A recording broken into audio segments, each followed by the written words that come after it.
What are we doing here? And where are we gonna go? It's like we just woke up one morning, and then it's welcome to the show. Don't ask any questions, just go with the flow. Make as much money as you can, and try your best not to get broke. Copy everything you see on the TV, from the hairstyles to the clothes, and don't think too often, just do exactly as you're told. And if you ever get confused, then just turn towards the alcohol. You'll still hear your thoughts, then just turn up the radio as you learn to live a lifestyle of drugs, sex, and rock and roll.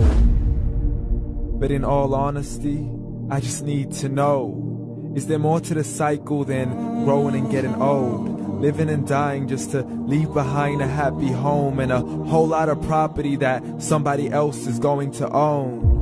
I just really need to know before the casket's closed, 'cause I'm not willing to gamble with my soul, nor am I ready to take any chances. These are just simple life questions, and I'm just searching for some answers. Like, what are we doing here? And what is our purpose? How did we get here, and who made us so perfect? And what happens once we go, or is this world all really worth it? Questions we don't answer because apparently we don't really have to. There's no purpose to this life and our existence is merely natural. Then in that case, please let me ask you, did you create yourself, or was it somebody else who had fashioned you? 'Cause you're a being that's impeccable, faultless and unparalleled. You're a product of supreme intelligence, and I'm merely being rational. For there isn't a camera on this earth that can come close to the human eye, nor a computer that can compete alongside the human mind. And if the whole world was to come together, we wouldn't be able to create a single fly. So many signs, yet we still deny. As science tries to justify that all this could come from none, when it's a simple sum. 0 plus 0 plus 0 cannot possibly ever give you 1. So from where did all this order come? For everything has its origins, a maker, a creator of its own. I mean, the only reason you're watching this video is because somebody had to press upload. So we can believe in the Big Bang, but I'd rather believe in He who caused it to explode. Allah, the creator of everything along with every single soul. The ever-living, the master, the only one who is in control. Unlike his creation, beyond our imagination. And no, he's not a man, nor does he have any partners in association. He's on his own. And no, he did not ever leave us alone. Just like every manufacturer, he left us with an instruction manual. The Quran and Islam, and I'm sorry to jump to conclusions, but it's the only one possible. The only definition of God is the one and only supreme being. It's logical, a book with 0 contradictions, with miracles that are both scientific and historical, all revealed over 1400 years ago.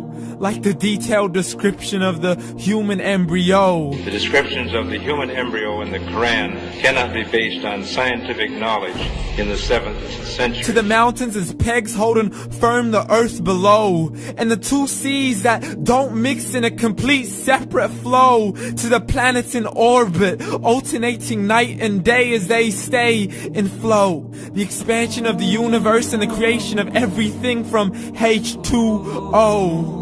To the stories of the past and the preservation of Pharaoh. To identifying the lowest point in the land where Persia defeated Rome. The gushing fluid that created man in the glands between the ribs and the backbone. And not a word has changed, it's still the same. So please explain how all this was known over 1400 years ago. To a man who couldn't read or write as he would recite whatever the angels spoke. And if you still don't believe, please try to come up with something that's even close. But you can't, so we took God as a mockery and his messengers as a joke. Muhammad could not read or write. How's somebody who can't read or write gonna start a religion? Dismissed his scriptures as legends and tales of the ancient folk, as we live life according to our whims, desires, and hopes. saying this life is the only home we will ever know. We will live then die then simply turn to bones. YOLO! Correction, after the grass dies, the rain arrives and it regrows, and Allah promises to do the same thing to your very soul and bring you back from your very fingertips to your toes, as the all-seeing supreme being watches us so close, and we are surely being tested in our wealth, our health, and our self, and everything that we've been blessed with. So believe, for we will surely be resurrected and be brought back to our Lord and account for every single deed, as He hands us our books and orders us to read. From the bad to the good and everything in between. You yourself are sufficient for your own accountability, so don't be mad at me. You are the one who thought He wouldn't come back to me. I gave you a whole life long to search after me, but you were busy in all that which was temporary. So read, and glad tidings to all those who believed. And if you disbelieve, read. And don't let that day be the first day you find out what your life really means. Read.